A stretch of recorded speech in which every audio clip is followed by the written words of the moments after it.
eu era vizinho da Tarsila do Amaral. E no Oxe. mesmo prédio, muitas vezes eu subia para tomar lanche na casa da Tarsila. Meu Deus. Então eu tinha 9 anos de idade, exatamente.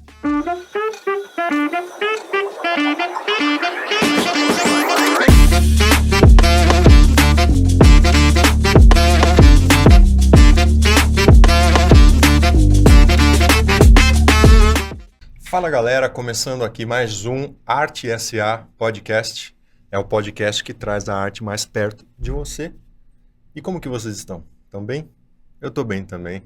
E eu tô muito bem hoje, viu, Bruno? Porque, o cara que tá aqui na minha frente... Hoje tá pesado, hein? Hoje, convidado. Até me deu tosse. Continua aí. Maravilha. Fernando Quevedo e Bruno Portela, aqui como seus hosts desse podcast que quer aproximar a arte de você e sempre com um grande nome aqui do mercado de arte. Hoje vamos trazer o grande artista brasileiro, Sérgio Fingerman. Cara, que prazer estar te recebendo aqui, Sérgio. Muito bom, tá? Um dos maiores artistas. Eu tive até um acesso de tosse aqui, de emoção, cara, tá na tua frente, bicho. Não é para tanto. Que legal, muito prazer receber você, viu, Sérgio? Muito obrigado. Obrigado pelo convite. Eu sempre estou aberto aí para interlocuções, então fiquei também satisfeito de estar aqui com vocês. Que maravilha. E tem um quê especial ainda, porque o meu pai chama Sérgio, meu irmão chama Sérgio. Opa. Tem muitos Sérgios na família, eu tô aqui com mais um que eu admiro. Legal. Olha só. Mas antes do papo, a gente precisa, como todo programa, falar do nosso patrocinador do programa de hoje, que é o Ateliê Bruno Portela. Isso aí, Manda. Ateliê Bruno Portela, nosso patrocinador aqui desse episódio, um perfil, um local feito justamente para te ajudar você que é amante da arte, ajudar você que é artista plástico a ter uma carreira artística com reconhecimento e com mais vendas das suas artes, tá certo? Lá a gente tem cursos e métodos que, por exemplo, te ensinam a estruturar a sua carreira artística, como o curso de ignição artística, vender as suas artes, como o curso Arte de Vender Arte, até enviar as artes para dentro e fora do Brasil sem prejuízos de milhares de reais por não saber fazer isso, que é o curso Enviando Obras de Arte, e o curso também Instagram para Artistas, para transformar o Instagram no seu maior aliado aí da sua carreira artística, tá certo? Hoje eu estou aqui mais especificamente para falar sobre o Ignição Artística. É um curso, é um método criado para o artista iniciante que quer estruturar a sua carreira da forma certa, da forma profissional, a forma que as pessoas vão perceber o valor que você já tem, e é feito também para os amantes da arte, que têm a arte visual como hobby e querem se lançar como artistas, não sabem como fazer isso, mas querem fazer através de um método já validado aí por mais de 1.100 artistas mentorados. Bom, esse método é o Ignição Artística. Se isso que eu estou falando aqui acendeu uma luzinha na sua cabeça, você ficou curioso, o link do Ignição está aqui embaixo, é só você tocar, vai lá, ver se o curso é para você também e ver como que ele vai ser um divisor de águas na sua carreira artística, tá certo? Aproveita e já segue o Ateliê Bruno Portela, porque lá também tem conteúdo gratuito todo dia, só para te ajudar com a sua arte, só para te ajudar com a sua carreira artística. Combinado? E já lembrando, tá?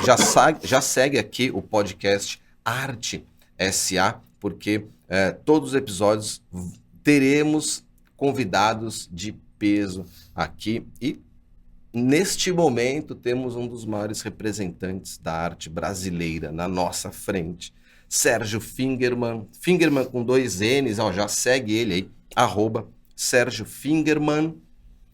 O man tem 2 N's no final, combinado? Você vai acompanhar a arte de um grande artista. Pô, também palavras faltam, né? Nessa hora para falar o quão honrado nós estamos aqui com a sua presença. Antes do papo, Bruno, Vai tem lá. que fazer isso, né? Mas antes do papo, você que está assistindo a gente, já se inscreva no canal. Dá essa moral pra gente tá começando o canal agora, precisa de mais inscritos, rumo a 1 milhão já, né, Bruno? Essa é a meta. Então você ajuda a gente dando like, deixando seu comentário, escreve aí qual o trabalho que você gosta do Sérgio, se você assiste as lives dele, Deixa seu carinho aí pra gente. A gente lê todos os comentários e responde. E deixa o like, compartilha, se inscreva no canal. Vamos pro papo, que eu não sei nem por onde começar. Porque dando uma Pela história brevíssima dele. introdução aqui, ele é gravador, a gente vai falar sobre isso daqui a pouquinho. É mentor Que eu artístico não sabia o também. que era um gravador. Pintor, artista plástico, professor, escritor, muitas coisas. E com vocês, Sérgio Fingerman, muito obrigado pela presença, viu? Muito obrigado pelo convite e aí pelo acolhimento caloroso. Eu não sou tudo isso, mas dizer que eu sou um artista inquieto. Eu sou um artista que comecei bastante cedo, na adolescência. Não tive problemas assim de família ser contra, nada disso. Eu venho de uma Cedo o quê? O que era cedo? artista plástico. Mas com quantos anos? Eu, com 13 anos, 14 13 anos anos, você já começou a eu desenhar?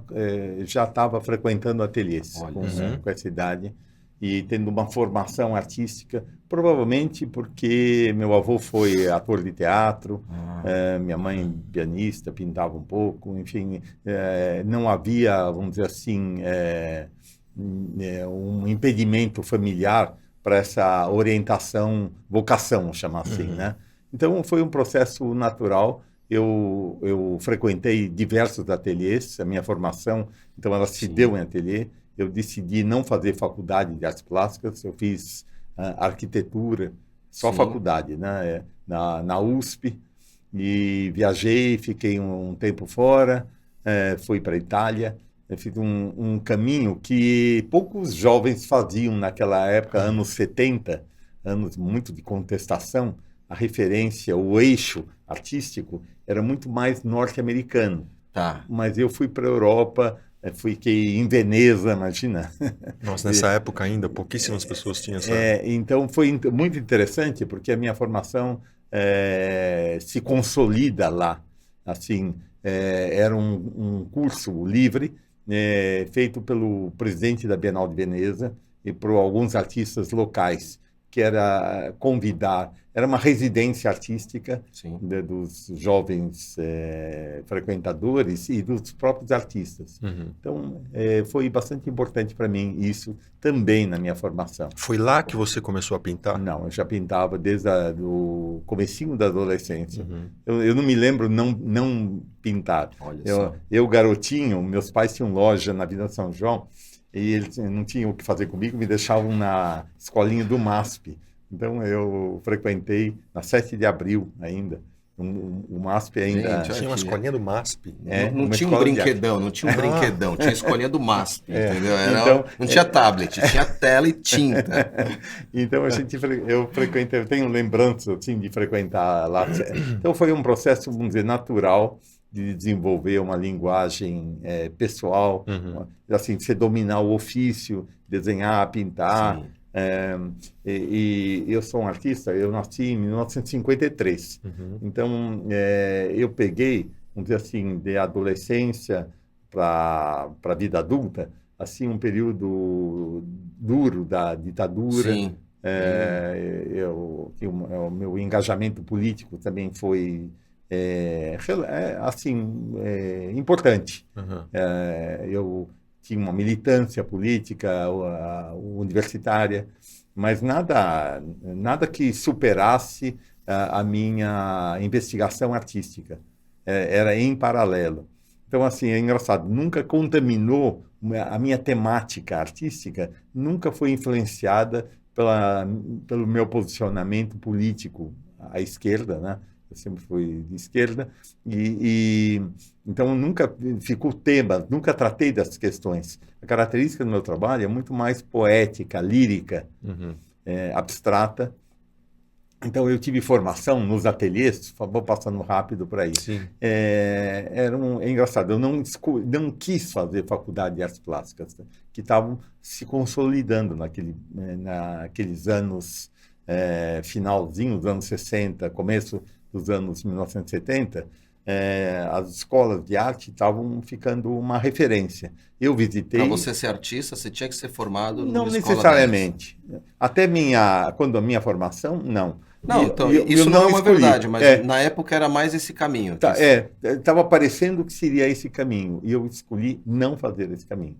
Eu tinha Foi um o caminho irmão... do livre, dos cursos livres. Isso, dos cursos livres e principalmente nos ateliês dos artistas. Então eu convivi com artistas muito variados, artistas assim conceituais, artistas que tratavam assim muito do estatuto da arte, outros assim mais tradicionais. Mas eu acho que a miscelânea, essa mistura, para mim foi interessante Claro. e eu acho que foi importante, bastante importante. A sua opção por não fazer artes plásticas é porque naquele momento era uma coisa meio que nova, talvez não te agregaria muito como nos estúdios. Não curtia aquela submissão à academia, assim, os modelos que uma escola tradicional ligada à universidade. É muito diferente, por exemplo, se eu tivesse escolhido nos Estados Unidos, as informações que eu tinha, lá não funciona como faculdade de artes plásticas, funciona como um apêndice.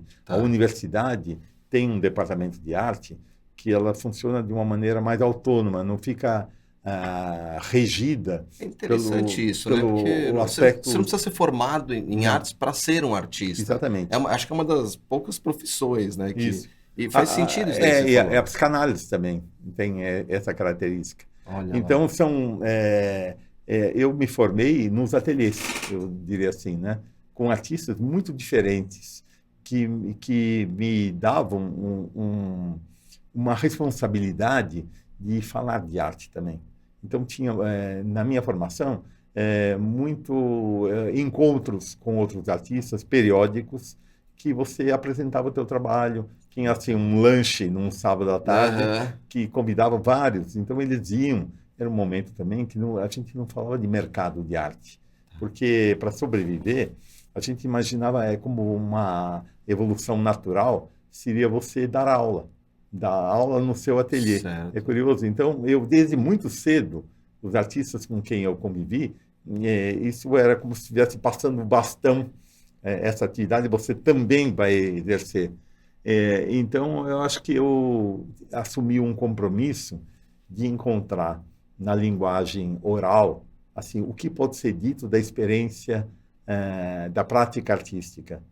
Então, assim, me forçar a encontrar, ver alguém trabalhando, tentar falar sobre, fazer uma análise crítica do trabalho, ajudar a orientar. Então, muito cedo, eu, por uma questão de sobrevivência, eu sou de família de classe média, com Durango, assim, então eu tive que começar a dar aula muito cedo.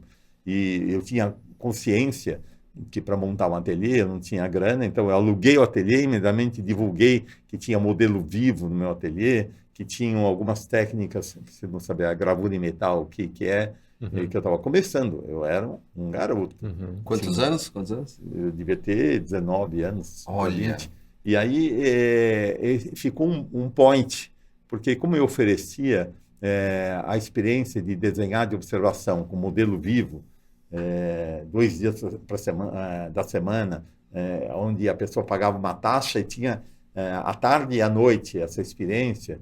Então ficou passando uma moçada muito grande pelo ateliê, que se formou, eu não sei, nunca contei, mas eu formei muita gente nesses 50 anos. Caramba, de atividade. Muita gente. Onde era seu ateliê? Parabéns. São vários. Começou na Avenida Rebouças, primeiro, depois foi na Rua Medeiros Albuquerque, lá perto da Santo Amaro, ali da República do Líbano. Esqueci o nome do bairro. E foi muito frequentado, muitíssimo frequentado. Então, grande parte dos artistas um pouquinho mais jovens do que eu passaram por lá, atuantes. Eu conheci o da Vila Madalena, Isso. que é lindo, cara. Que lugar lindo, que lugar gostoso. Eu sempre tive sorte de ateliês que aquele lugar é demais. Uma época, o primeiro foi um apartamento normal, mas grande, com pé direito grande, assim. Depois eu tive uma fábrica de relógios. É mesmo? Olha lá. Depois uma lavanderia industrial. Tá. E aí uma marcenaria, enfim, eu sempre gostei de espaços não convencionais e que com uma generosidade de espaço. Acho que meu trabalho sempre precisou disso. Minhas telas são grandes, né? Em geral, e que mais? E também como eu somava a minha atividade de desenvolver o meu projeto pessoal de trabalho, quer dizer assim, de ser artista, atuante, e a minha concepção, ela sempre foi mais ampla. A atividade artística não era só um fazedor de imagens. Sim. Eu penso assim, eu sempre entendi, usei a palavra responsabilidade, porque está implícito no fazer artístico um pensamento. Então, assim, que você vai construindo um pensamento que é a elaboração sobre a sua prática. Quer dizer, o que está fazendo, o que é oferecer uma imagem para os outros verem. Quer dizer, o que está implícito. A responsabilidade aí, disso, né? Para que não seja só decorativo, mas sim... Exatamente. Então, assim, a inserção da experiência criativa na história da arte. Então, eu acho que sempre de colocar e falar, você não é a primeira pessoa, um jovem artista que eu estou conversando, a tratar dessa questão que está aparecendo no teu trabalho. Olha, outros artistas já... Então, assim, você vai dando referências e tem uma luta, as pessoas aceitarem as referências, acham que vai perder a sua identidade, se ela vê. Então, é uma luta com todos, né? Com todos. Porque cada um tem uma história sua que é única e você vai entrar nessa história. E você fica fazendo uma ginástica intelectual, assim, para ver se eu vou citar um artista que possa ajudar a abrir portas para aquele outro que está ali à minha frente. Então, esse exercício, ele veio da minha vivência também com outros artistas que faziam isso, faziam falar sobre o que acontece quando você olha alguma coisa. Na verdade, o pano de fundo que sempre me interessou é a questão da educação do olhar. Certo. A minha responsabilidade será que existe alguma coisa que seja transmissível das questões da arte através das palavras? A gente que lida com imagem, que produz imagens, então a gente tem uma dúvida se as palavras alcançam o que a potencialidade que as imagens têm. Mas então eu fui questionando isso, que eu fui dando aula, falando bem, comecei a ter uma prática de escrever para mim mesmo. Nunca tive a pretensão de ser um escritor, não tenho essa pretensão, mas ela ser uma... Com 6 livros não tem essa pretensão ainda. Não, porque eu acho que eles são um testemunho muito mais de uma experiência do que... Não é uma escrita criativa, mas é um registro. É um registro onde eu tento dizer em que bases está fundada a minha experiência de ser artista. Então, eu tento sempre, vamos dizer, explicar de uma maneira menos enigmática, que é muito característico das artes plásticas, né? Muito característico. De um fechamento, um endeusamento, eu não gosto nada disso. O enigmático, você resumiu. Então, ser aquela coisa de ser um cara entediado e blasé, que não fala direito, as coisas. Assim. Não, eu acho muito chato fazer isso. A arte é mais legal, né? Muito mais interessante, mais legal, é mais alegre que tudo isso, né? Eu tenho uma cara de professor já, então eu falei, eu preciso quebrar isso para... Mas eu acho que tem uma felicidade de fazer um trabalho criativo. E também, quando eu falo responsabilidade, eu falei, eu sou um cara de... preocupações políticas, assim. Então, sem populismo, mas eu entendo que o processo de que você discutir o que acontece quando você olha, essa experiência de você desconstruir um acontecimento, você está olhando um trabalho, vendo um trabalho artístico, essencial, e você constrói com isso uma emancipação. O público vai crescendo, ele vai ficando com mais qualidades para ver. O pensamento crítico, né? Ele evita verdades prontas quando ele consegue fazer esse processo. E, Bruno, eu sempre não tenho muita experiência, mas sei lá, sou leitor, eu gosto muito de música, eu acompanho teatro, outras linguagens. Então eu sempre intercalo em cada experiência outras linguagens artísticas. Muito bom. Para mostrar que é a mesma coisa, sabe? Quer dizer, um regente de uma orquestra clássica, de música clássica, ele está lidando, às vezes, com conceitos que aparecem nas artes plásticas, que estão na Sim. literatura. Então, quando você consegue criar vasos comunicantes entre as linguagens, fica mais fácil para as pessoas entenderem, fica mais convidativo para as pessoas. E elas vão perdendo o medo de falar de arte, que é a mesma coisa. Quer dizer, falar do silêncio, do vazio, falar da melancolia, falar das dores humanas, vamos dizer, da contemplação da natureza, da finitude, todas as questões, a gente, pelas artes, a gente pode ir cruzando e vendo que está falando a mesma coisa. Você vai ver, de repente, numa ópera, num filme, num balé, enfim. E isso exemplifica exatamente o que você falou, a responsabilidade que isso traz. Isso, que isso traz, né? E que, pô, então você traz elementos, por exemplo, da dança, da música, para o seu trabalho também? Porque quando eu olho o seu trabalho, assim, quando, né, aquela coisa maravilhosa, eu vejo muita influência da arquitetura. Sim. Você é formado em arquitetura e tal, coisa.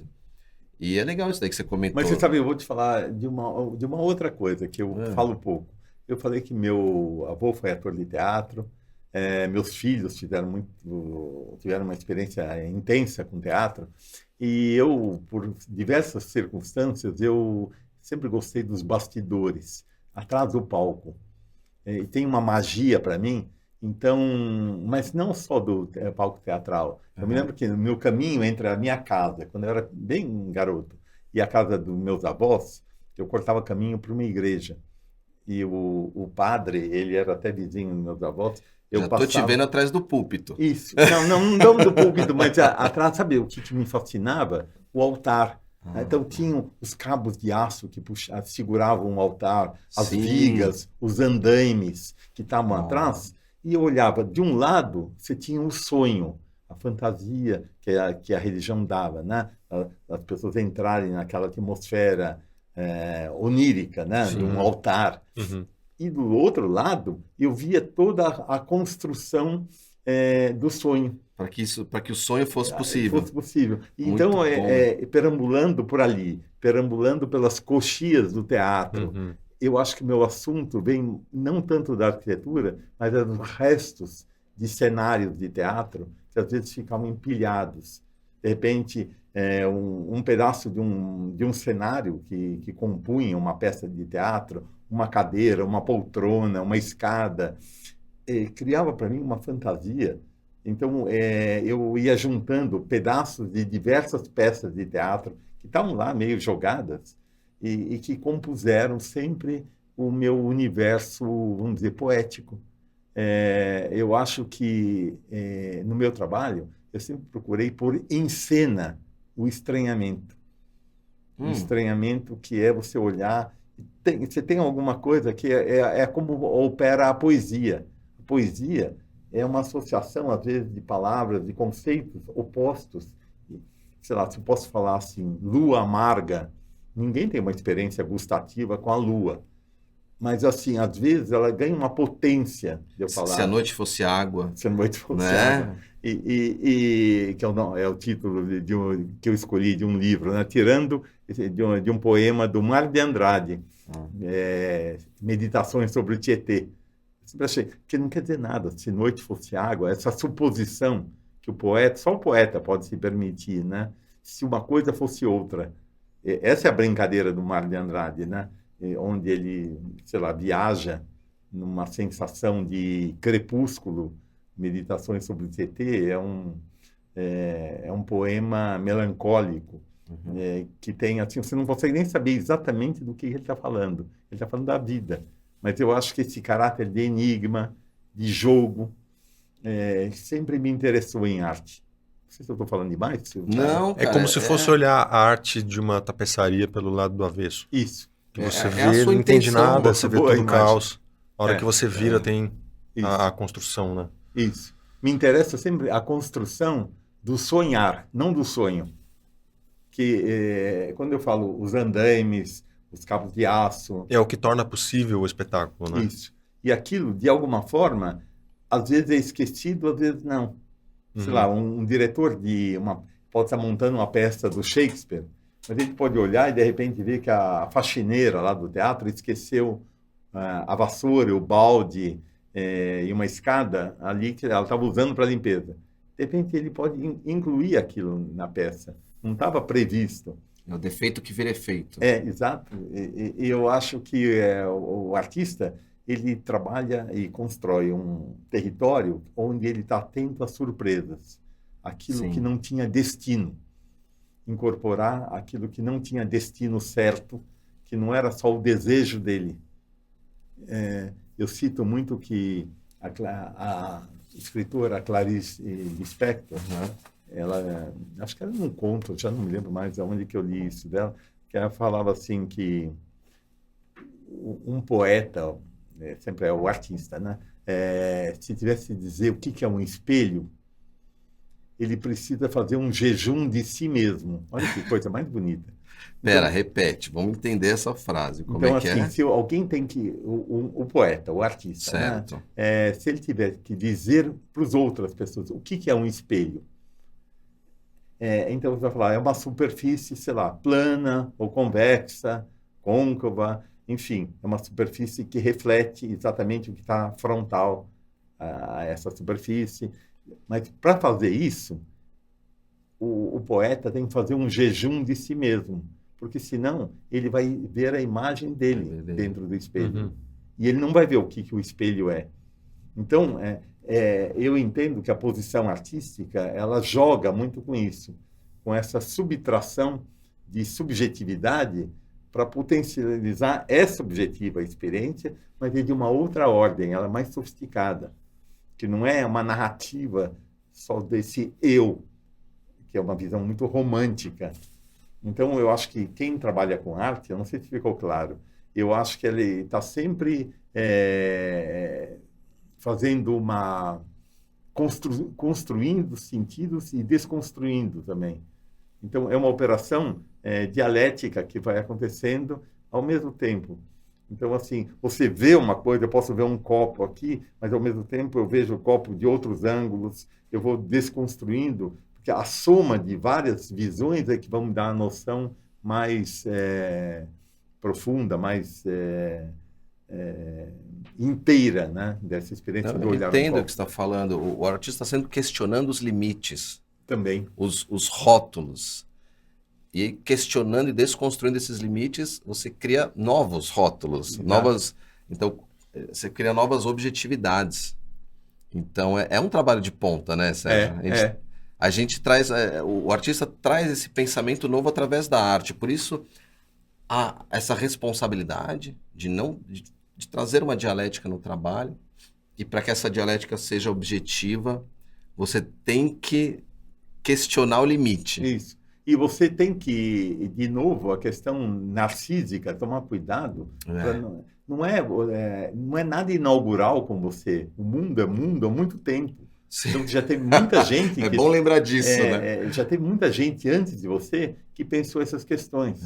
Então, você constantemente, vamos dizer, relacionar o que você faz no presente com o que já fizeram ou que estão fazendo é uma posição fundamental. A maior dificuldade que eu tenho de pegar um jovem artista ainda é abrir a cabeça dele para ele buscar referências fora dele mesmo.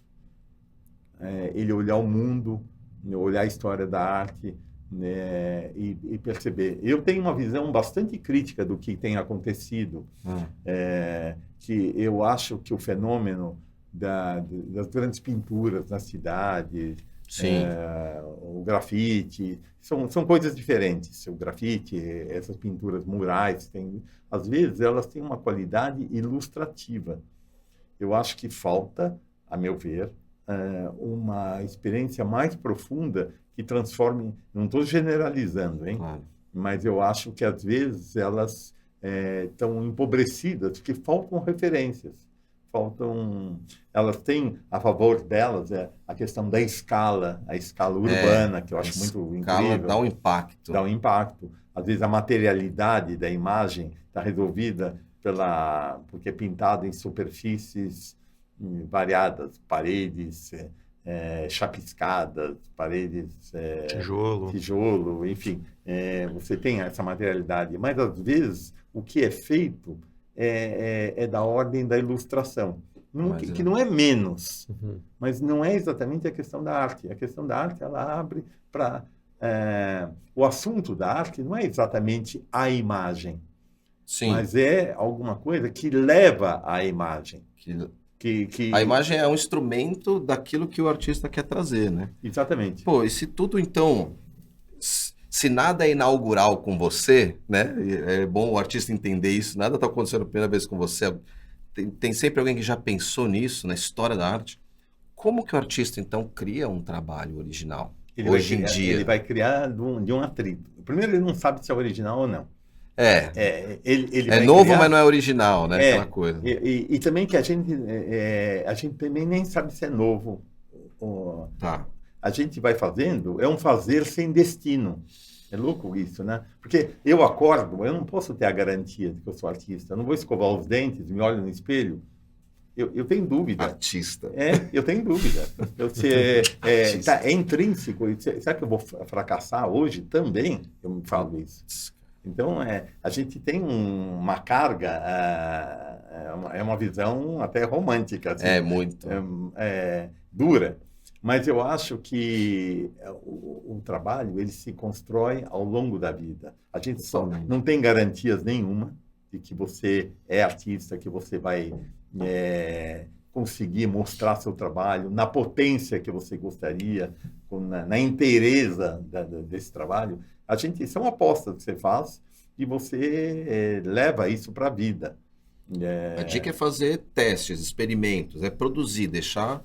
Primeiro trabalhar. Primeiro, claro, a base de tudo. Né? Trabalhar muito, muito, muito. Então, assim, ir dominando o ofício, quer dizer, dominando, no caso específico aqui, o desenho, as linguagens, as várias linguagens, como que você constrói uma pintura. Ver, não é igual do Renascimento, olhar uma pintura do século XVIII, XIX, XX, não é igual.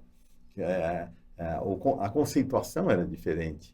Então, é legal você ir construindo permanentemente, ampliando as suas visões. E, de repente, você vai encontrando interlocutores na história da arte, vivos ou mortos, que você vai trazer para o seu ateliê. E você só vai conseguir trazer se você for viver e cruzar com eles. Exato. Então, isso aqui é uma coisa que é muito interessante.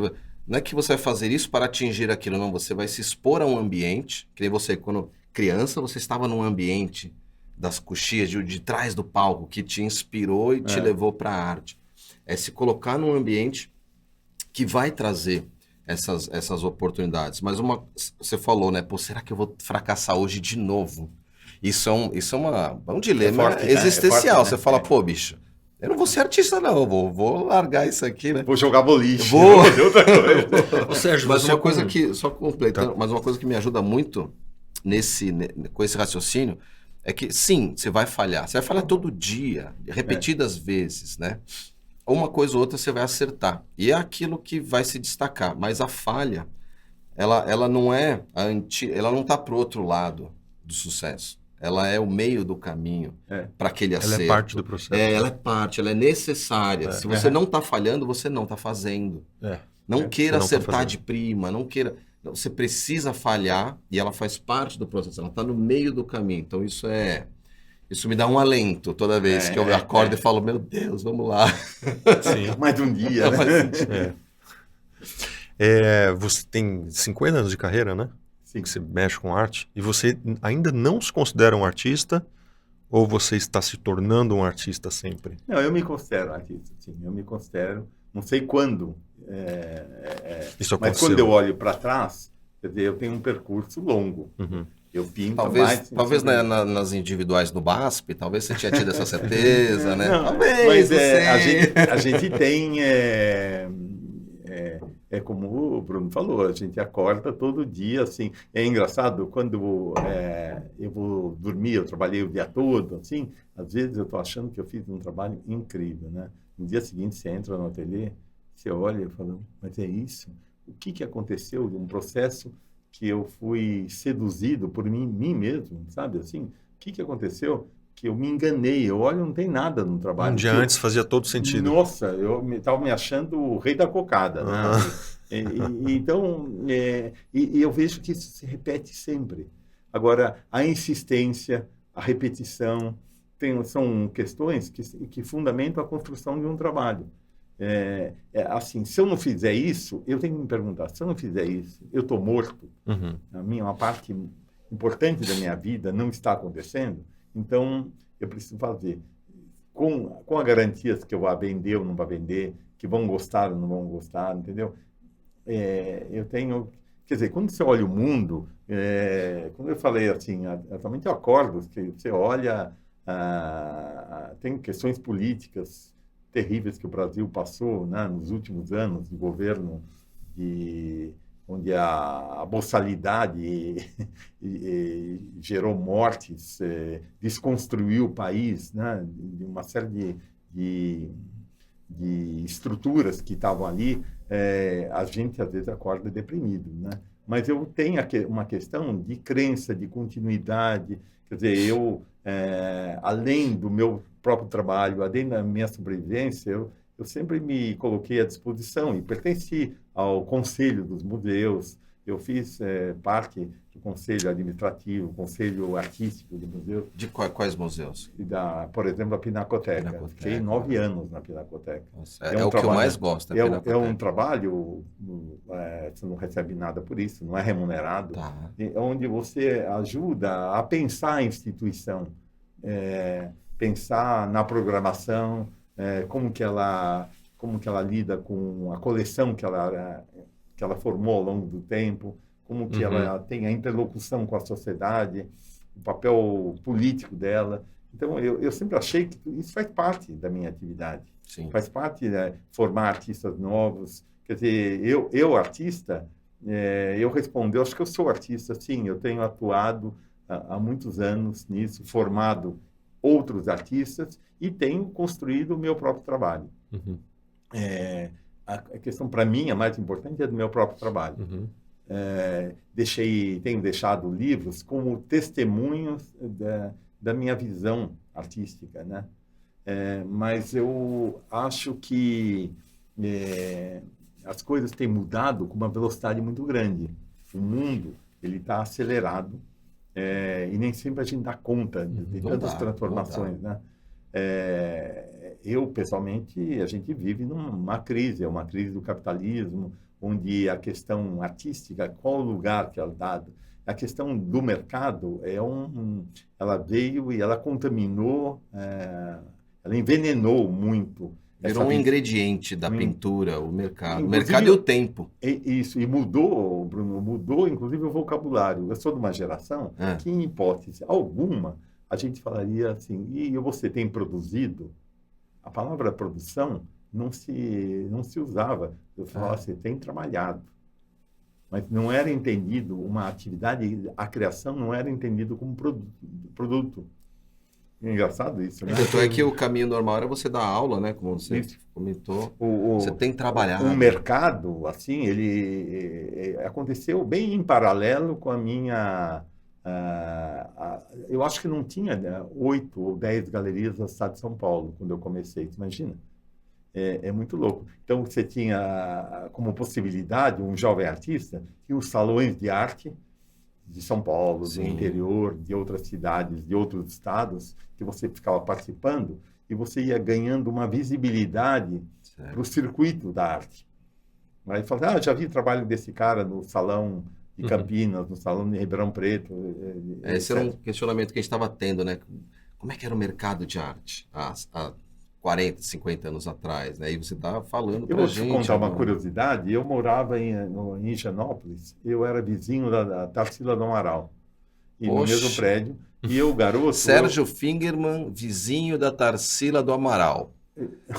Merece o seu like, não merece? Já dá o like, já se inscreve. É esse nível de convidado que a gente vai trazer aqui para você. Merece o corte também, né? Vizinho da Tarsila do Amaral, Sérgio Fingerman. Maravilha, que Então, legal, cara. É curioso que assim. Mas ele cruzou, já viu? Sim, já... sim, eu ficava voltando da escola, eu ficava molando o zelador do prédio lá embaixo, brincando.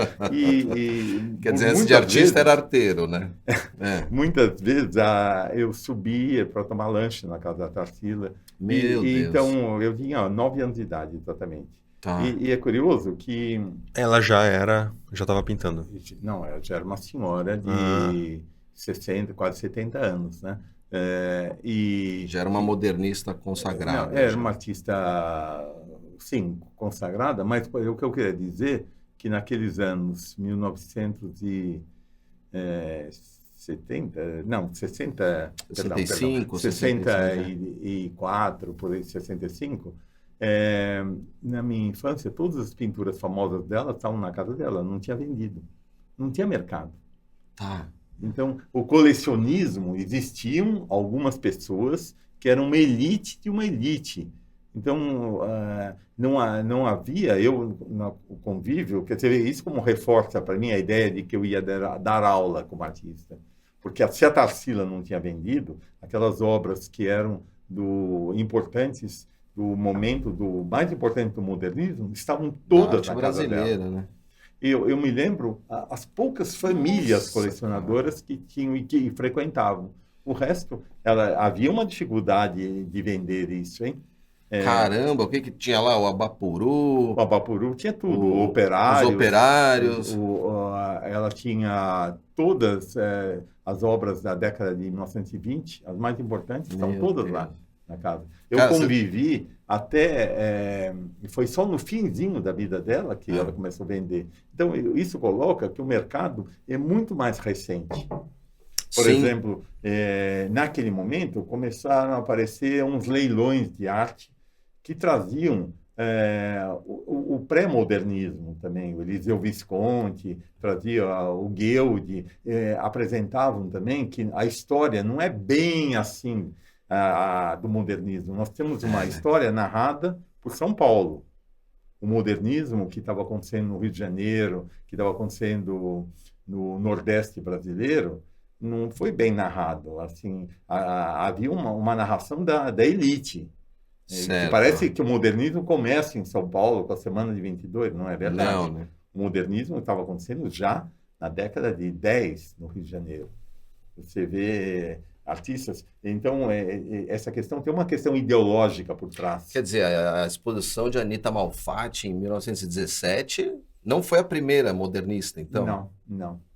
Quer dizer, ela é para São Paulo. Para São Paulo. Você não pode esquecer que o Rio era a capital, São Paulo é uma mentalidade provinciana. Certo. O modernismo, ele aparece também como uma transgressão aceita pelos pais, um pouco assim, vamos brincar, assim, tá. Suportada por aquela elite cafeeira que estava se industrializando, essa transformação, e que precisava de novos ares. Você vai ver, isso acontece no comecinho da década de 20, você vai ver que esse projeto vai se repetir na década de 50. O modernismo, no Rio, ele vai ser adotado pelo Estado Novo. Getúlio Vargas vai adotar essa estética. Ele vai chamar arquitetos, pintores, músicos, enfim, tudo para a estética do Estado Novo. Ela é modernista, assim, o canto orfeônico nas escolas com Villa-Lobos. O Brasil é feito dessas contradições, né? Você pensa assim, ali a gente tinha um ministro da cultura, o Gustavo Capanema, que era também da saúde também, se não me engano, ele acumulava 2 ministérios, olha que coisa maluca. Mas ele é um cara de direita, conservador, e ele tinha 3 secretários, olha que incrível, o Manuel Bandeira, o Drummond e o Mário de Andrade, todos ligados ao Partido Comunista. Então, tem Cara contradições. de direita com os artistas e com... Mas é interessante que ele era um homem com uma abertura suficiente para incorporar o novo. Isso aqui é o mais importante. O importante não é ser assim ou assado, mas sim incorporar o novo e aquilo que vai fazer bem para a população. Uma visão social, né, também. Bom, você tem que eu falo muito, eu não sei se eu cara, tô fugindo. Tô adorando, não. Tem tanta coisa para falar que eu queria saber história, também. Cara, tanta história, então, né? eu acho que ser artista tem essas vivências, a gente vai trazendo no exemplo dos outros. Quer dizer, eu via a Tarsila, não abatida, não, mas eu com a consciência do que ela viveu. Ela viveu e com quem ela viveu. Que era inaugural de um novo mundo, né? A estética que ela trazia, tudo isso. Quer dizer, eu acho que me serviu. Tem momentos que eu, como adolescente, convivendo ali, também criticava. Eu acho que não é só endeusando. Eu acho super importante assim a gente questionar, né? Claro. Permanentemente. Mas eu acho que se formar artista é muito importante para ter dúvidas, né? A atividade da criação, a base dela, a matéria-prima, são as dúvidas. Como você trabalha com as dúvidas. E a gente foge, né? O ser humano naturalmente foge das dúvidas. Então, só para vocês entenderem como é que é a cabeça do artista. A gente vive nas dúvidas, trabalha com a frustração. O fracasso é a nossa matéria-prima para surgir com algo maravilhoso que vai encantar a todos aí. Mas só fazendo um parênteses, você viu a formação do mercado, o mercado surgindo. E o mercado, você vê, realmente ele contamina a arte e tal coisa.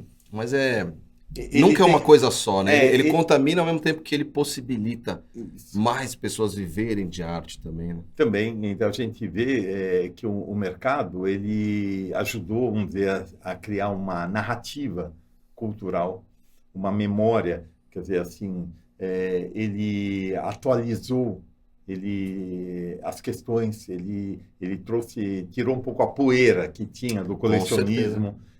Então, se abriu, começa a perceber também a pluralidade da sociedade brasileira, que ela é feita, que muita gente estava excluída, hoje está incluída, faz parte do que compõe o caldo aí da cultura brasileira. Então, tem dados muito positivos que o mercado faz, mas ele é manipulador. Ele é manipulador, ele altera as obras. Eu acho que a gente tem que olhar sempre com desconfiança, né? Com certeza. Eu acho que o chão fica... Mas eu não acordo com o meu inimigo, não é o mercado. Sim. É engraçado. O meu inimigo, eu acho que é a ignorância, o que produz a ignorância. Eu acordo sempre com uma dose muito grande de indignação, da falta de perspectivas daqueles que não conseguem elaborar criticamente a visão de mundo. E que isso faz parte de uma política. Sim. Então, para mim, mais do que incluir aqueles que estão fora, narrativas assim, que são importantes. Não estou negando de jeito nenhum. Mas a análise crítica gênero, é mais, né? É muito mais. A pertinência não vai se dar... porque eu não posso transformar em produto alguém que participou só de um coletivo, que ele, a duras penas, pelo talento, etc., tem uma potência, eu vejo o trabalho dele como potência, mas me falta ver como aprofundamento. Então, você tem que dar condições às pessoas... Que é só o trabalho que traz isso. E é só o trabalho. O trabalho e a educação. Então, para mim, a grande transformação... eu não gosto de jeito nenhum de ser chamado de professor, você sabe? Eu não sei... Eu te chamei de professor pelo telefone e você me corrigiu. Olha, eu não sou professor. Eu sou um artista, fazendo um depoimento dessa experiência, que eu fiz uma escolha de lidar com a transmissão, formar outros artistas. Mas o que me autoriza, o que eu me autorizo, sendo artista, e falando, eu estou fazendo arte, eu acredito que a arte é isso. Sim. Então, o meu ateliê foi, eu acho, significativo na formação de muita gente. Nossa Senhora. Sim.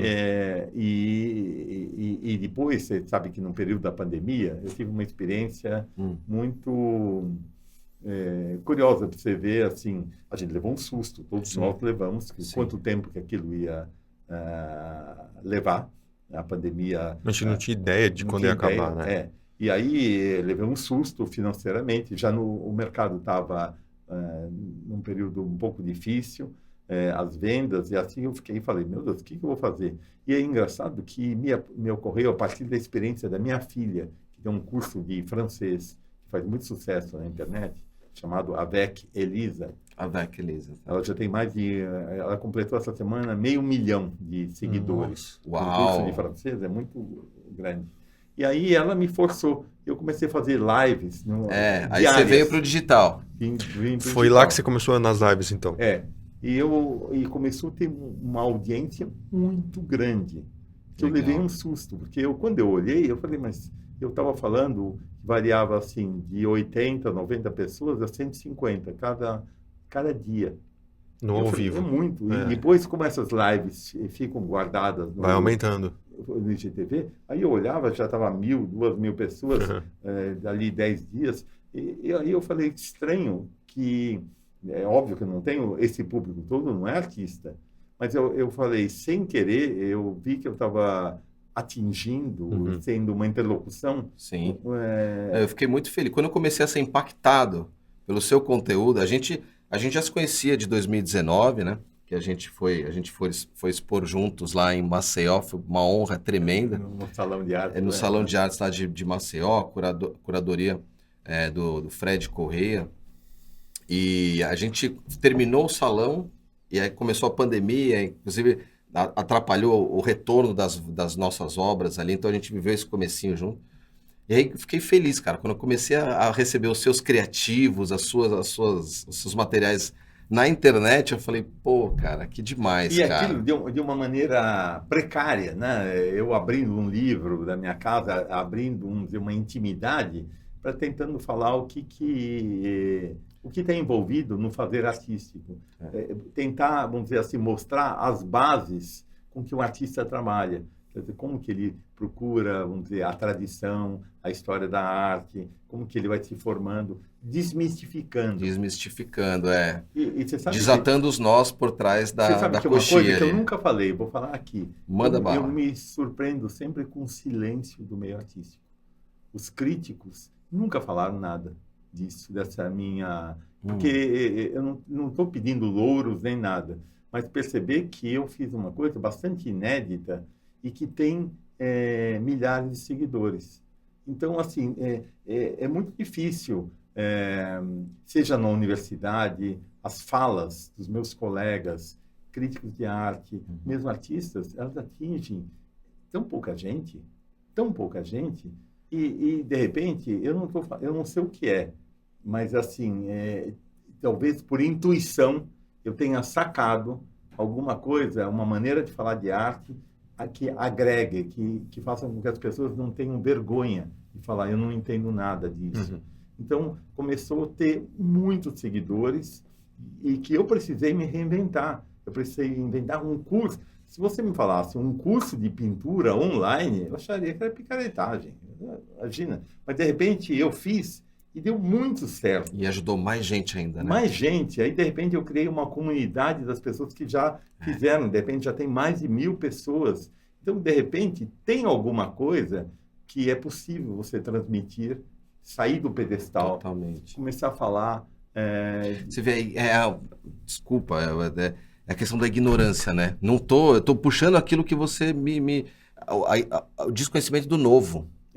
E você vê como isso te educou também, né? Que ferramentas, que potência tem essas ferramentas, né? De você apresentar, você vê um trabalho pelo WhatsApp, eu vejo o trabalho que um jovem artista está me mandando, e eu falei assim, olha, eu sugiro você pesquisar o fulano, o ciclano, para ver como esse cara tratou o espaço, como que ele dá uma sensação de memória, como que ele lida com uma espécie de mistério que tem. Como que você põe isso no seu trabalho? Você vai fazendo, e, de repente, essa espécie de supervisão, vamos chamar assim. Sim, é muito importante isso daí. É uma cara. supervisão, porque eu não subestimo o que ele está fazendo, mas eu falo assim, mas tem mais para você pôr aí.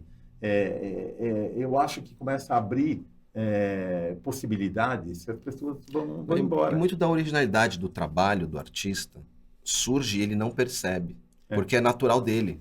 Surge dele. Então, o que é natural dele, é ok, é normal, ele vê aquilo, mas a supervisão fala, opa, olha, Uma isso daqui guia, tá surgindo, e tal e coisa, cara. E Eu fui casado com uma psicanalista, muitos anos, Tá. e eu sempre tive uma inveja de que os psicanalistas, para não fazerem besteira sozinho na relação de dualidade dele e o paciente, ele precisa estar ligado a uma instituição. Ele precisa estar ligado a um grupo de pessoas que tem um grupo de estudos, Certo. onde ele se reporte a Certo. esse grupo e fala assim, olha, eu atendi uma pessoa, eu interrompi a sessão por isso. Aí alguém fala, por que você interrompeu? Ele fala, eu pensei numa questão teórica, tal, eu interrompi para provocar tal coisa. Enfim, onde ele faz um testemunho da prática dele. No caso das artes plásticas, a gente não tem uma instância onde a gente se volta. De novo, eu volto à palavra responsabilidade. Então, eu comecei a achar que era muito importante encontrar uma fala, encontrar a possibilidade das pessoas verem que a amplitude que pode ser discutir a criação. Esse podcast, inclusive, ele surgiu a partir dessa ideia, né? De que tem muito poucos artistas fazendo isso. E você foi uma pessoa que me inspirou também. Depois a gente conversou tudo, e nas nossas conversas eu até falei de você, olha, tem um artista que faz as lives lá, tudo, ele faz há um tempo já, mas ele está sozinho, e eu acho que é um terreno fértil para a gente plantar, né? E hoje você está aqui com a gente. Estou muito feliz com a tua presença. Eu queria levar o assunto agora um pouquinho mais para a tua obra, né? Eu vi que você fez aulas de desenho, né, na tua adolescência, no comecinho ali, com 2 professores de desenho, tudo. Depois eu vi que você passou por outras fases de cubismo, artes mais figurativas, abstrato, vários lugares ali, né? Mas eu não lembro de ter visto nenhum desenho, assim, claro, vi algumas estruturas de arquitetura, assim, mas nada muito trabalhado no desenho especificamente, assim, sabe? Isso foi uma opção sua? Você decidiu tirar o desenho em algum momento e deixar algumas formas? Tipo, tem alguns cubismos que você fez que lembra Picasso, não tem como também, né? Talvez pela forma do violão ali. É muito mais, eu acho que é aquilo que eu falei, pedaços de cenários. Mas parece o cubismo. Eu concordo Parece com você. a composição, né? Parece. Como eu vi no computador, então tudo é pequenininho, né? Não tem a noção de dimensão. grande. É grande, então. São grandes. Lembrou muito, né? A silhueta do cubismo. violino e tal. Isso. Em que momento saiu o desenho, se é que ele existia na tua obra? Não, ele nunca saiu. Eu vou te falar assim, eu sempre desenhei, pintei, e eu comecei fazendo gravura em metal. E a gravura em metal é uma linguagem, basicamente, do desenho. Que você explora, você grava numa chapa de cobre, só explicar da maneira mais simples. Por favor. E você, chapa de cobre, uma você chapa vai de cobre, gravando. você pode gravar de várias maneiras. Você pode gravar diretamente a chapa, chama ponta seca. Posso riscar. É tipo uma caneta, só que é um a ponta pedaço de um compasso. Um vamos ponta chamar de um assim. compasso, uma faca, alguma isso. coisa. Igual a gente Você- fazia no banco do ônibus quando era moleque. Isso. Aí você passa a tinta óleo e você limpa, a tinta vai ficar presa só onde você rabiscou. Tá. E aí você põe um papel úmido, você passa numa prensa, esse papel, por estar úmido, ele vai ser pressionado na chapa e ele vai criar uma estampa daquele É desenho. quase que uma xilogravura, né, o processo? A xilo é na madeira. Sim. É um processo de transferência de uma gravação para uma estampa. Não tem ácido, não tem nada Tem, que... você pode... A técnica primeira chama ponta seca porque não envolve ácido. Você simplesmente, eu vou lá e faço um sulco. Faz os sulcos lá. Sulco, e aí você vai fazendo trama, você vai riscando. Tá. Trabalha com rachura, né? Rachuras, quer dizer, você vai. E na hora que você vai, quanto mais você sobrepõe essas rachuras, você começa a criar uma massa gráfica e começa a dar uma sensação luminosa no trabalho. Sim. Então, a gravura é uma linguagem, vamos dizer assim, ela é irmã do desenho, e meu trabalho foi bastante figurativo, eu fiz bastante, tenho muitos trabalhos figurativos de desenho, que eu apresentei menos meu trabalho com desenho, mas mais na forma da gravura, entendeu? Porque também me interessava o aspecto múltiplo, a gravura permite que você imprima várias estampas daquela gravação que você fez, e você manda para aqui, para lá. E então, são originais, né? São todas Não é originais. uma impressão, é uma gravura. Ela é uma impressão, mas ela é um original. É curioso. um grande carimbo, né? Que fica ali. Isso. Mas hoje eu tenho essa visão com o digital. Eu acho que, para mim, pouco importa se tem limites. Para mim, pouco importa, por exemplo, mesmo na escultura, quando você permite você fundir em bronze. Pensa o Rodin. Auguste Rodin, o escultor francês do século XIX, ele fazia uma escultura em argila. Sim. Ele poderia fundir em bronze o número 8, 10, 12 peças daquela, a partir de um daquele original, molde, né? daquele molde. Então, todas são originais. A partir do molde. A partir do molde. Então, é interessante que ela abre muitas possibilidades. Então, a questão digital, ela também entrou no trabalho. O NFT traz um pouco disso, né? Tem 10 numerados. É um JPEG. 10 porque você escolheu 10, poderia ser 1 milhão. Né? Mas não você é uma pode cópia, escolher é um 1000. original. Você pode escolher 10 ou mil. Um só. Você pode banalizar a imagem, ou você pode sacralizar a imagem, né? Então, é igual o negativo de uma foto, né? Aquele Isso. original, você pode fazer só uma, mas você pode fazer fazer uma edição, você pode... então, a gente não pode confundir, são leis de mercado, não são leis da arte. Quer dizer, é claro, sei lá, o Museu Rodin andou, há anos atrás, fundindo várias peças, quer dizer, que aí uma hora precisaram falar, escuta, chega, segura um pouquinho. Então, mas na verdade, você pode, o original está lá, né? Mas o que eu queria falar da questão do desenho, então eu diria que no meu trabalho ele está presente, sim. Eu acho que eu sou um tipo de artista que transita. O meu pacto não é nem figurativo, nem abstrato. Essas questões são antigas, né? Elas estavam lá atrás na história da arte, né? Já tem mais de 100 anos. Tem momentos que o meu trabalho é mais figurativo. Eu diria que hoje, olhando, há pouco tempo teve uma exposição que eu fiz no Museu Lazar Segal, que comemorava meus 50 anos de percurso artístico. E é engraçado que eu comecei a olhar, 50 anos atrás já aparecia o palco. Então já apareciam essas sobreposições de formas e cenários que parecem o cubismo. É claro que eu vi muito o cubismo, eu vi muito o Braque, o Picasso, estão bem presentes na minha formação. Mas meu assunto encontrou nessa linguagem cubista uma possibilidade de explicitar. Mas são muito mais pedaços de cenários que estão empilhados. Eu não sei se alguém já teve a oportunidade de vocês de entrar nos bastidores. Então, resta aquela bagunça, tudo tem uma peça, tem um palco daqui, lá atrás.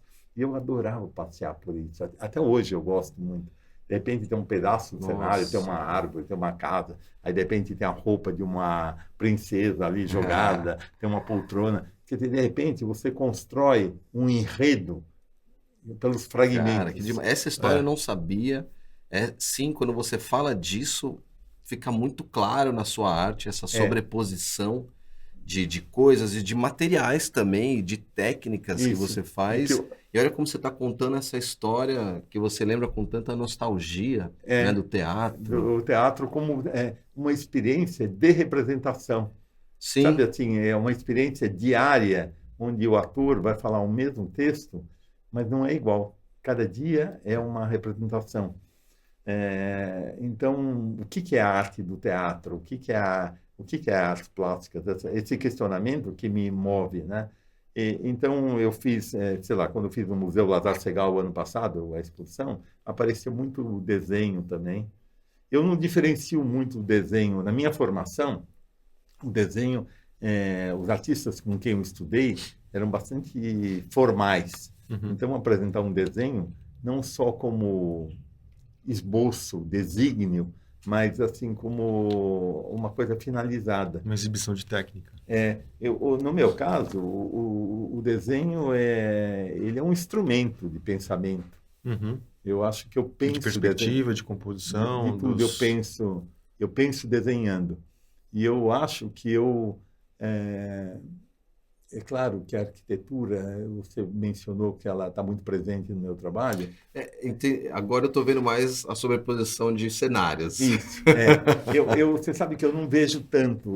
Quando eu decidi estudar arquitetura, sei lá, fazer a faculdade de arquitetura, pelo caráter humanístico que é próprio, principalmente da Faculdade de Arquitetura e Urbanismo, da USP, porque antes eu tinha entrado no Mackenzie. Eu não sei como eu não me suicidei, né? Era uma coisa que eu escapei do suicídio ali a primeira vez, porque não tinha nada a ver comigo, né? A concepção da Faculdade de Arquitetura do Mackenzie era um desastre total, assim, né? Aí, quando eu entrei na FAO e comecei tudo de novo, aí tinha fotografia, tinha dança, tinha tantas Encaixou mais o experimentações. conteúdo. Sim. E eu sabia de antemão que eu jamais seria arquiteto. Eu quis ter uma formação universitária. É uma faculdade quase que não, é artística, É, a arquitetura. Você estuda toda a história da arte, exato. né? É muito humanístico porque você olha para o ser humano vai viver dentro daquela sua escultura, então Exatamente. tem que favorecer a vida, tem que favorecer o bem-estar. Então, Tem uma frase bonita do Platão, que a arquitetura é construir um vazio para o espírito habitar. Que eu acho super bonita essa frase. caramba, é o lar, é o lar. É o lar. Mas o arquiteto, ele tem que olhar e falar, construir um vazio. Construir um vazio. É muito louco, Construir né? um vazio Para o espírito para o espírito habitar. o espírito de quem? De quem vai morar ali dentro. Né? O espírito ele habita na parte negativa da arte, né? Da arquitetura. Exatamente. É interessante.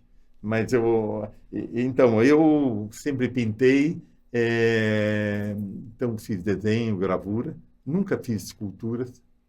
Eu tive só uma experiência quando eu estudei em Veneza, na Itália. Ali tinha uma aula com um escultor norte-americano, bastante significativo, assim, Mark de Suvero. E a gente teve experiências de pensar a partir da tridimensionalidade. Mas eu nunca senti minha praia. A minha praia sempre foi ter a ambiguidade, a bidimensionalidade. Você traz o desconforto, um pouco do desconforto, né? Tem isso ali na sua biografia, ali você traz esse questionamento. Sabe o que eu gosto do engano? Que as duas dimensões têm, que você pode criar sombra, você com ilusão. E de repente eu me lembro que foi bastante para trás que eu saquei que de repente a arte ela criava um espaço, não representava o espaço do real, ela cria um espaço. Se você vê um quadro abstrato, às vezes você vai vendo a gestualidade que produz aquele momento final que você está vendo da imagem, e que o olhar vai desconstruindo, vai fazendo um percurso ao contrário. Você vai indo para dentro da ilusão da imagem. Então eu falei, então o assunto da arte é o espaço, por exemplo, que a pintura cria. O espaço, o teatro, ele cria o espaço do teatro, em que as narrativas verbais, né, a música, o cenário, fazem você enxergar um espaço que é o espaço do encantamento. Então, eu acho que os artistas são todos sempre uma espécie de mágicos. Você paga o ingresso para ver uma mágica, mas você sabe que aquilo é uma mentira. Sim, você Ele paga para ser enganado, né? Para ser enganado. Então, a produção do encantamento, ela é uma possibilidade para você ver a realidade de um outro lugar. É o encantamento. A pintura traz um encantamento Isso. para quem olha, que lhe emociona. Isso. A pessoa também sabe que o que está na tela não é de verdade, que é um Porque tinta. a realidade daquilo é um tinta, pano mas sujo faz de ela tinta. sentir aquilo. Bem organizado, né? Com as tintas isso. bem organizadas. Ela deu uma organizada que você vê no engano que aquilo traz. Então, há uma necessidade de ser enganado para enxergar uma dimensão que está além do real. Além do real. Que é a mensagem, né? Você acha que a Ah. pintura abstrata ela tem o poder de comunicar assertivamente o que o artista está pensando? Ou fica Não. totalmente a critério de quem olha? De quem olha. É sempre Então, um o artista suposto. que pinta o abstrato, ele não consegue se comunicar do jeito que ele quer. Não é meio para isso. Se ele fala isso, é uma grande mentira, a meu ver. Então, ele pinta para ele. Não é para ele, porque não é exatamente a comunicação. É uma outra ordem de comunicação, que você coloca muito mais uma coisa que está... É uma espécie de um estado de gerúndio, sabe, do verbo no Sim. estado de gerúndio? No presente Andando, acontecendo, falando. né? Você coloca o acontecimento e as pessoas entram no acontecimento. Então, olhar uma pintura abstrata, você vai vendo a própria construção dela, a gestualidade, as manchas, as ilusões que ela pode dar, e você vai e volta, você fica numa errância de sentido. Uhum. Eu acho que para aí. O que tem você fala assim, o que eu faço com isso? Quando eu estou colocado nessa errância, eu não consigo entender o sentido das coisas. Porque eu não posso reduzir eu falo assim, mesmo a questão do título, se eu fizer um quadro abstrato e se falar assim, é o casamento no sítio, você vai procurar o casamento no sítio? Não tem nada, é só uma alusão, é uma provocação de impossibilidade, não dá para reduzir em imagem. Eu acho que são uma experiência ilusória que faz você ficar retido, você é capturado por aquela experiência que o pintor teve, ele oferece isso para você. Agora, E aquilo vai se transformar em outra coisa quando outra pessoa absorver. Se ela elaborar as sensações. Porque Aí a se pessoa ela... vai buscar na história dela significado Isso, naquilo. isso, É. isso. Aí ela altera a obra e ela se conecta mais com a obra, Isso. sabe? Então, Há um processo de projeção. projeção, isso. Mas em si não está lá. Aquela projeção só vale para ele. Vai ser diferente para a pessoa que está do lado dele. Sabe que isso já aconteceu comigo, né, Sérgio? Eu conto essa história. Eu fiz um Jimi Hendrix, pintei o Jimi Hendrix assim, pegando fogo. Ele tava perfeito, tá? Era o Jimi Hendrix perfeito. Aí uma hora chegou um cara, parou na frente da tela assim, ele tava amando a tela, né? Adorando assim. Aí eu falei, pô, cara, sou artista, você gostou? Ele falou, bicho, esse Tim Maia ficou perfeito. Eu falei, cara, menos Guaraná. Mas... E aí o background dele alterou minha obra na hora ali para ele, né? Então, eu acho isso fenomenal, eu acho isso importante. E mesmo sendo Importante. assertivo como você foi, o cara não entendeu. Muito menos Comunicação. abstrato. né? Comunicação é o que o outro entende, não o que você quer dizer. Às vezes a gente fala e a pessoa não entende. Olha, quando você está na posição de transmitir, quando você está falando, imagina falando de arte, eu vejo às vezes equívocos enormes. Eu estou falando uma coisa, a pessoa está entendendo outra. Totalmente. Então, assim... E as pessoas são assim, né? São assim. E você tem que respeitar esse tempo da escuta. Precisa ter ferramentas, porque se a pessoa não tem ferramentas, são ferramentas psicológicas, que para elaborar, estar presente, ter curiosidade pelo que o outro está falando, não precisar só escutar o que já está dentro dela, escutar o que é diferente, né? Então, eu acho que tem muito uma convocação da participação do observador. Sim. Ele, por exemplo, quando eu estou dando aula, eu não suporto. Você está falando de um artista, eu estou falando, eu gosto de falando de tal. Não quer dizer nada. Você quer que eu fale o que eu gosto? Você não vai ficar vermelha se falar que eu gosto. Não quer dizer nada. Então, não quer dizer nada. Então, o importante é você aprender. Tem outras ordens, tem outras camadas da realidade para a gente enxergar e poder, vamos dizer assim, pegar carona. De certa forma, a arte ajuda você a pegar uma carona.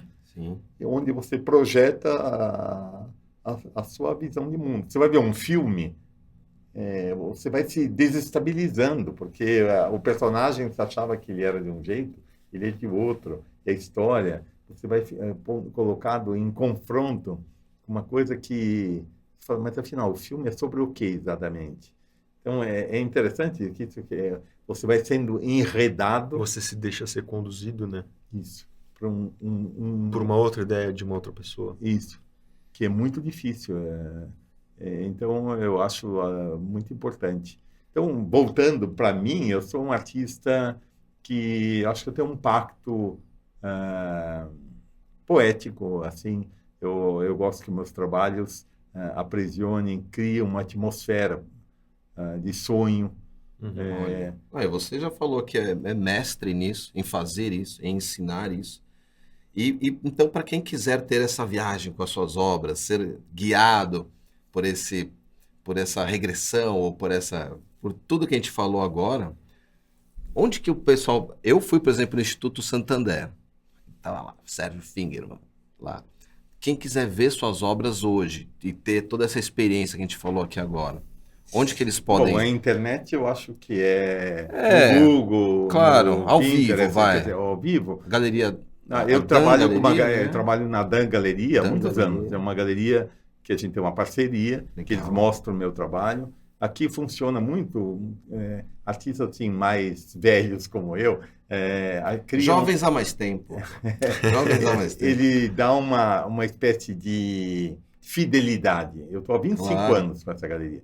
Então, é um certo comodismo também, mas tem como problemas, que você acaba ficando um pouco artista municipal.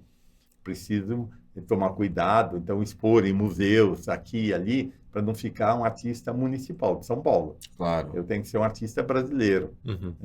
Mas para ver uma obra sua ao vivo, lá na Dan Galeria, você pode ver sempre. No meu ateliê também. O Santander ainda não está lá? Não, em todos os museus tem obras minhas. Tem. Lá, Pois é. O Esse seu é ateliê o é nível aberto do para nosso visita? convidado. O seu ateliê é aberto para visita? Bom, se marcar horário, sim. Marcar horário. Senão eu ainda moro na esquina do Beco do Batman. Então tem sempre muita gente passando ali. Senão aparece umas doidas lá, né? Então toma cuidado, senão eu perco a minha privacidade e a concentração também que precisa de trabalho. Mas assim, a pessoa pode me procurar. Então, tenho bastante livros publicados, catálogos. Vamos falar dos seus livros? Podemos falar. Você tem 6 livros publicados, é isso? Tem. 6 ou 7 já. E a gente citou um aqui hoje que é... Olha, o primeiro que eu fiz foi numa exposição que eu fiz no MASP. Eu fiz 2 exposições bem grandes no MASP. Nossa, que ano foi isso que eu queria saber. Eu vi lá nas suas exposições. Eu tinha não 2 me lembro solos, o ano né? agora. Eu sou péssimo para lembrar o ano. Eu fiz 2. Não vou lembrar. Uma no finalzinho dos anos... Teve uma nos 80, anos 90. 80 e 90, eu acho. 90. 2 individuais no máximo. Que era bem grande no primeiro andar do museu, todo o museu lá. Então, ali eu lancei um livro que chamava Pinturas. Depois, eu escrevi um texto, foi a primeira vez que eu publiquei um texto em livro. Eu lancei um livro chamado Fragmentos de um Dia Extenso. Foi na editora Bay, que eu trabalho até hoje. Eu tenho uma parceria com essa editora. Legal. Foi um passeio que você deu no parque, não foi?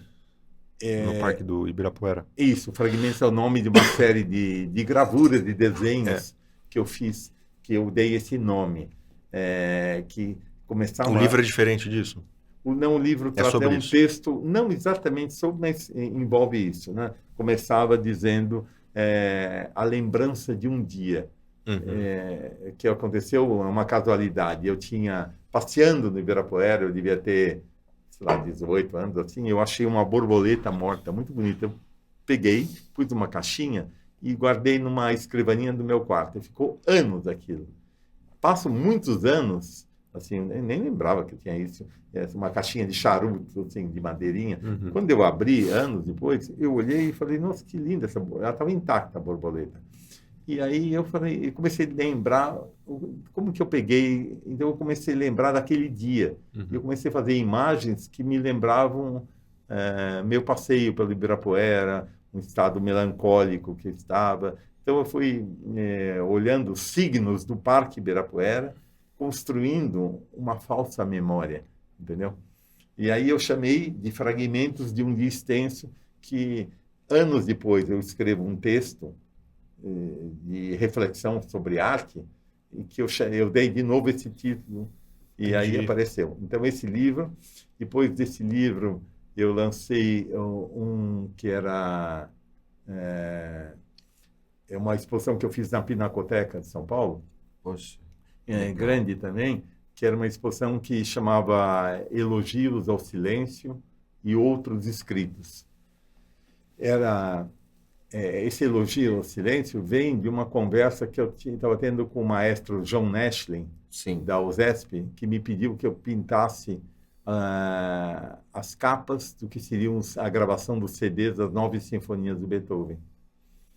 E aí, na época, eu estava muito investigando uns textos antigos de tratados de pintura do século XVIII.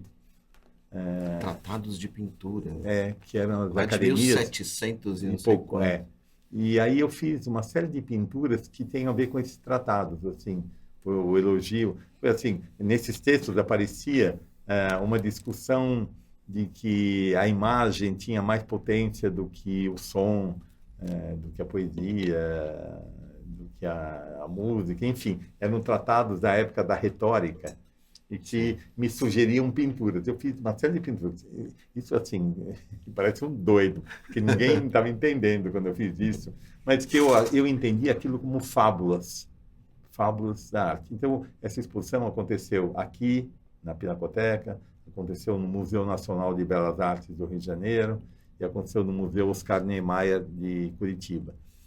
E aí eu lancei esse livro, depois eu lancei um livro chamado Gravura, Trama de Sombras, que era uma coleção da editora que chamava Educação do Olhar. Até hoje eu tenho uma grande interlocução com os editores, são meus amigos particulares, e a gente sempre conversa muito de arte, de tudo. E ali eu falei como que eu construía minhas imagens, como minhas referências. Então é um livrinho muito bonito, Legal. Um objeto. Bacana. Depois eu escrevi apesar de ser de classe média, assim, tinha um quadro na minha infância, quando eu nasci, já estava na minha casa, muito curioso, uma pintura que é uma paisagem do Bonadei, do Aldo Bonadei, dos anos 40. Foi quando a minha mãe casou. A minha mãe casou e logo em seguida ela era madrinha de um casamento. Ela era jovenzinha e ela entrou numa costureira que era a irmã do Bonadei, na casa dele. Ele estava pintando. Minha mãe ficou encantada com o quadro. Passa 2 anos, o noivo ganhou dinheiro, comprou o quadro e deu para minha mãe. Que é um primo. E esse quadro, ele sempre teve na minha casa um lugar de honra. Ele variou, ele estava na sala de jantar, na sala de estar, ele foi... E eu sempre vi. E quando eu já estava adulto, assim, eu resolvi escrever um tributo ao que eu aprendi olhando aquela pintura. 5 minutos depois, eu comecei a escrever, eu falei, mas só isso? Eu olhei a vida inteira para esse quadro e eu comecei a tirar de dentro de mim, parecia um saca-rolhas, assim, afinal, o que eu olhei? Eu olhei a vida inteira para esse quadro, eu sei cada detalhe dele. Escrevia 2 linhas, pronto. E eu demorei para escrever esse texto. Eu escrevi um livrinho chamado Uma Aprendizagem, que eu gosto bastante. Depois desse, será que eu estou esquecendo? Eu fiz um outro livrinho, livrinho não, livro grande até, chamado... eu estou esquecendo outro no meio aqui. Esse que eu chamei de Se Noite Fosse Água. Se a Noite Fosse Água. Recentemente, eu estou preparando um novo livro pela EDUSP, editora da Universidade de São Paulo. Tá. São artistas que estudaram na USP. É uma coleção que vai sair, acho que ainda, não sei se sai esse ano. É um catálogo das obras deles. A gente pode chamar de catálogo? Não, Não, é um um livro. Nesse tem um crítico de arte, o Agnaldo Farias, escreveu um texto. Legal. Ele fez um recorte recente. Como eu tenho vários livros do meu trabalho para trás, então esse foi feito só dos 2 últimos anos. Nossa, então... E vai sair quando isso daí? Qual que é a data de... Eu não tenho Não a data ainda. Ele está em produção já. Tá certo. A gente às vezes a gente é muito ligado no deadline, né? Na data de lançamento, mas não, tem que deixar correr, ele vai nascer pronto. Vai nascer pronto. Então, né? eu diria para você que eu tenho sorte de ter bastante livros no meu trabalho, vários dessa editora BEI, é BEI. Tá. Aí você procura meu nome no catálogo, aparece bastante. Também no estande virtual, assim, aparece sempre os livros em sebos, né? Também aparece. Olha aí, tem cara. outros que eu não estou lembrado agora. Então, quem quiser achar os seus livros, o Google ou eBay. Né? E na editora BEI. Na editora BEI. Isso. No eBay ele acha também. Também acha. Pô, maravilha. E quem quiser... E aí, então, ver as obras ao vivo na Dan Galeria. Na Dan Galeria. Que é na rua Amauri, aqui nos Jardins, né? Que mais? E quem quiser ser seu mentorado, como é que faz? Então, eu tenho cursos online. Certo. Que funcionam, é um curso de 3 meses, aproximadamente, que são 25 aulas por aqui, que a pessoa vai liberando aos poucos, chama-se Da Criação à Exposição, Certo. que é um enfrentamento do que um artista precisa atravessar para, vamos dizer, colocar seu trabalho aí no mundo, né, no circuito da arte. E nesse curso eu apareço de vez em quando e tenho uns encontros ao vivo, online, que é um tira-dúvida, vamos chamar assim, né? Certo. Depois eu estou semanalmente presente no Instagram. Claro, @Sérgio Fingerman, man com 2 N's no final. Isso. E que mais? Vixe, muita coisa, né? Dá pra gente entrar aqui noite adentro não, falando desse dá bastante assunto. coisa. Pô, que legal, Sérgio. Você vê, estamos chegando no final, tem muita coisa que a gente queria ainda adentrar e falar. E eu, pessoalmente, estou muito feliz de estar te reencontrando aqui pessoalmente. Também. A última vez que a gente se viu pessoalmente foi em 2019, né? Você vê, agora, muito tempo depois. E a gente tem uma pergunta capciosa para finalizar a nossa entrevista aqui, nosso podcast, né? Que time você torce? Não, tô zoando. Eu respondo, Santos, pronto. Eita, não devia ter perguntado.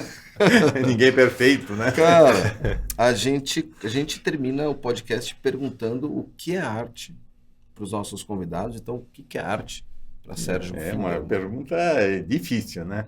Eu acho que a arte é uma experiência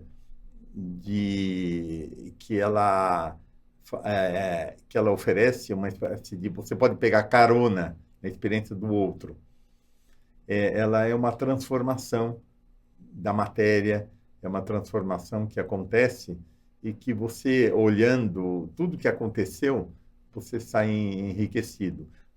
Eu acho que o ser humano não consegue ver sem arte. A pandemia provou. O que salvou as pessoas foi arte. Então, as pessoas ligavam, ouviam um filme, ouviam uma música, cantavam, viam uma representação.